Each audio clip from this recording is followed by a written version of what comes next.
there's a hidden force that controls all of us. It's running in the background, and once you identify it, you can change it to not only enjoy what you do more, but also build this unstoppable momentum where you feel good about where you are in life. Because it is a disease in our society that for some reason everyone feels behind. It doesn't matter whether you make millions of dollars already or if you're just starting out, but the reason why a lot of us feel behind is because of this program that's running in the background. Let me explain it very simply. Maybe you feel behind in terms of day-to-day productivity. You're like, man, I did a bunch of stuff, but I think I could have done more. I should have done more. Or you feel behind in terms of your finances. Like, I should be having way more money by now at this age that I'm at right now. In your business, maybe, even in relationships. Maybe you thought you would have found the person by now and you don't. Yeah, in any other area of life. It could be long-term, short-term, could be today, could be this week, could be this month, could be, again, on a daily basis, or in life as a whole, right? Your timeline. And this is also the biggest source of suffering for most of us, which is that in anything we do, we compare reality, our current situation, to a scoreboard. Certain rules that we've come up with, or some sort of blueprint or idea that I should be here right now, whether that's in your life or whether that's on a daily basis, right? I should be getting this done today. I should be doing this much every day. And that scoreboard that you have, that you're measuring it by, either makes you feel behind and therefore defeated, and you have this mountain that you can't climb every single day because it's just way too high, or you have it for your entire life and so you just feel like a failure when maybe you shouldn't. Maybe you already are successful, you already have a successful business or a good relationship, but for some reason the scoreboard you have doesn't allow you to actually feel it, or you think, okay, I should be way further ahead than what I am right now. Because we don't compare ourselves to the people around us, we compare ourselves to our scoreboard, right? The rules that we have in the back of our mind on whether we're good enough, whether we're doing enough, whether we're far enough, whether life looks like the way we think it should. And so what are you measuring? The reason why we think we compare ourselves to other people is because we tend to just adopt a scoreboard based on other people's scoreboards. Sometimes it is our parents, right? My parents never created a scoreboard for me, luckily, at least not a clear one, like you have to be a doctor or engineer. But maybe they created some sort of scoreboard of who you should be in order to feel enough, in order to feel loved, right? Sometimes it is society that just creates certain expectations and it creates a scoreboard. By this age, you should have achieved this. You shouldn't be struggling with that. Like, this is what a good member of society is. And then other times, it is just a pocket of people that have created a certain scoreboard. Maybe it's a role model you have, or it could even be the platform that you're on. What is the scoreboard of YouTube? Very obvious.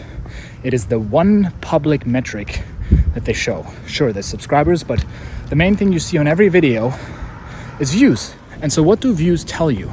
It tells you, look how good or bad this video is, right? And so I get a lot of comments like, oh, you should be getting way more views. What if that's not what I want? What if that's not the right thing to measure? Because if I have a video that goes mega viral, which I've had many, many times, I have dozens of videos, or over a dozen videos that have hit over 1 million views, those people don't stay. And also, those are oftentimes not the people that I want to talk to or speak to in the first place, because they watch one video and then they leave, right? And so it's actually the wrong scoreboard. And I could be making the perfect video for my perfect target audience, but if I have the wrong scoreboard, I feel behind. And so I was talking to someone in the community about this because he had a scoreboard, very short-term scoreboard, for his productivity day to day. And so what happened is that he would be really intense for a few days and get all these things done and go balls to the wall, super productive, pushing through discomfort. And then for a few days, he would just burn out and he would not show up at all. Not even a 30-second check-in with the group that I was running at the time. It was like a goal sprint group that we had. And we're like, what the fuck's going on? It's totally fine if you don't meet your goal for the week or the things that you said you were going to get done. But what's not okay is that you don't check in on a daily basis, right? We had this rule. And you wouldn't even check in on a daily basis. It just takes 30 seconds to log in and be like, hey guys, I did nothing today. Shit, tomorrow I'm going to try to get back on track, right? That would have been totally fine. We would have celebrated him. But he didn't even do the 30-second check-in. Why? Because the rules that he had for him to feel productive or good enough productivity for the day were so high. It was a checklist of, first of all, it was a checklist of like 10 different things, or like really high intensity. And then from there, he always had this sense of, I could be doing more. So ask yourself, you can reveal your rules or your scoreboard very simply by asking yourself, when do I feel like I've done enough for the day?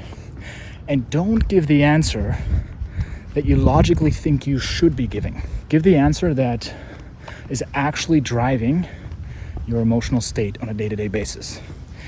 It's like asking someone for their values. What do you value most in life, in yourself? Oh, well, of course, my health is most important.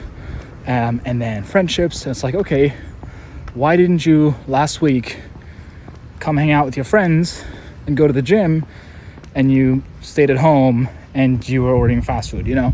So you don't ask people, when you ask people for their values, they don't tell you what their actual values are. They tell you what their aspired values are, right? So do that with yourself here.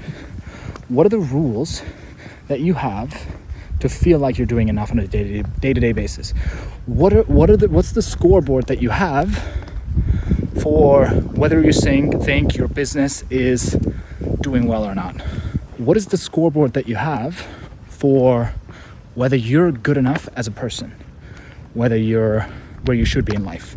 We have these scoreboards in everything. Problem is, if we adopt them from somebody else, from the platform like YouTube, from people around us, we can do the right thing and still feel behind. And I talked about the winner effect in a video on the main channel and also in other videos. When you feel like you're losing, you just perform worse. Testosterone goes down, you're less creative, you beat yourself up, and everything you do feels like an uphill battle because you feel like you're losing. When in actuality, you're winning. What if you do the right things, you speak to the right people, but you're measuring the wrong thing? An accident that happened. And so this guy drove it to this other person, and they might be disappointed because it wasn't on the list today of expectations, of a scoreboard, right? What needs to happen for me to have a good day? Well, things need to go according to my plan. But sometimes they don't. Sometimes, you just run into someone's car and then, oh my God, you ran into my car, bro. So those people will react very differently, right? I'm gonna just check in and see if everything is all right. Seems to be a bunch of Gen Z kids. So, these kids nowadays, I'm millennial. I love Gen Z. Big respect for them. I think they're handling their challenges really well. I think they're a really good generation who's handling their challenges really well. But depending on those people's scoreboard, they're gonna have a very different reaction, right? Some people's expectation on scoreboard is, okay, everything needs to go according to my plan, but maybe it doesn't, right? These scoreboards exist in all sorts of areas of our life, right? Whether we feel like we're enough, whether we feel like we're getting enough done every day, whether we feel like we are in a position in life that we thought we would be in by this age, by this time. But the real power is in asking ourselves, what truly is currently my scoreboard, and do I need to adjust it? For example, the community member who had these up and down intense days, right, where he either would do everything or he wouldn't show up at all. It was a constant uphill battle where it felt like, oh man, I need to do all these things to feel like I'm doing enough. What if we redefine the rule of what a productive day looks like, and we literally just make it showing up for 5 minutes? Because on those days when he doesn't feel like it, do you think that he would do anything if his rule was that he has to do everything, otherwise he doesn't feel like he didn't do anything productive? No, his mind is going to completely stall. But if you say literally, as long as I do the 5 minutes, I've won. As long as I show up, as long as I sit down and I do the most basic, simple task, you're on an upward trajectory. You're on a forward momentum, right? And you can tap into the winner effect immediately. And so you want to set rules that are very clear, that are easy to meet, so that you can build on top of the momentum. And these are things that you control or can very heavily influenced, but ideally it's something that you control. If you're in a relationship and you have a scoreboard that says, well, we should never fight. We only have a good relationship if we never fight. Oh, by the way, Austin, Texas, right here. I've been here for almost 7 years now, and I love this place. Incredible city. If you think we should never fight in a relationship, otherwise it's a bad relationship, no matter how good the relationship is, you're gonna feel like it's bad. And a scoreboard is different from a goal. A goal is something that we would like to have, and if all we set is a goal, then unless we achieve the goal, we won't be happy, because that becomes our scoreboard. But that's why it's good to have a goal that you aspire to, right? A vision, an ideal, but it's not required for you to hit it in order to feel like you're enough or in order to feel like you're successful. Instead, you also have a scoreboard of what is the minimum that I need to do, and set it really low to feel like I'm on track, to feel like I'm winning, to feel like I'm enough, to feel like I'm productive, to feel like I can be happy. And practically in a business, what that might look like is that you define the metric that matters most. What's the right scoreboard, right? For me, what is it on YouTube? Is it views? No, because if I optimize for that, I should dumb down the content as much as possible and talk about beginner stuff, or even stuff that for people who are not even into personal development, because that's a much bigger audience and therefore the views will go up. But what should be the right metric? Is it that viewers come back? Is it watch time? Is it views from the right people? And I'll tell you, my current scoreboard is that the people I know in real life, who I know should be my audience, they watch my video and they're like, dude, that was good stuff. And it's literally not measurable on an analytics dashboard, but it's the most potent signal. And I think truly it's one of the best signals in business, because you can have a lot of data to prove, well, this business is doing well and it should be making good money. But if you have a real customer in front of you who's like, wow, that's what really matters. Because you can have the opposite happen too, right?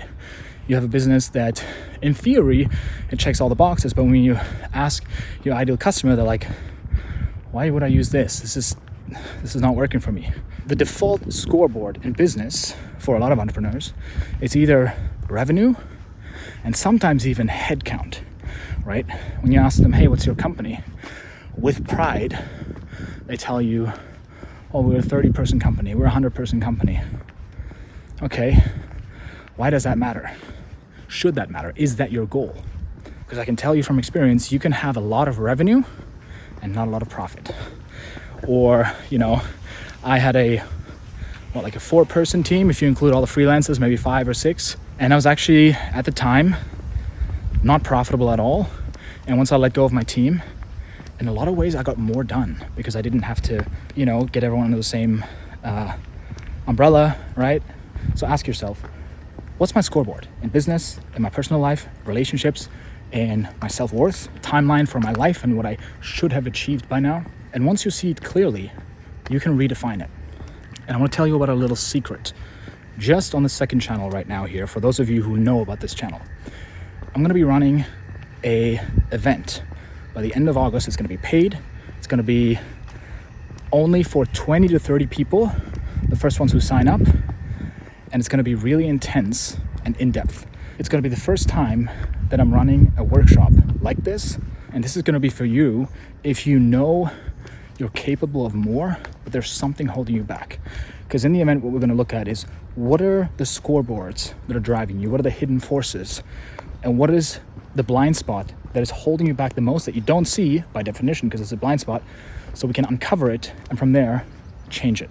It's not going to be for everyone. It's going to be very in-depth, very intense, and high level. But if this is you, check the link in the description. There's going to be more information and also a way for you to join, secure your spot. I would love to see you there. I'm putting a lot of intentionality and passion into this event. That's why I'm keeping it small for now. So check it out, and I'd love to see you there. If not, I'll see you in the next video.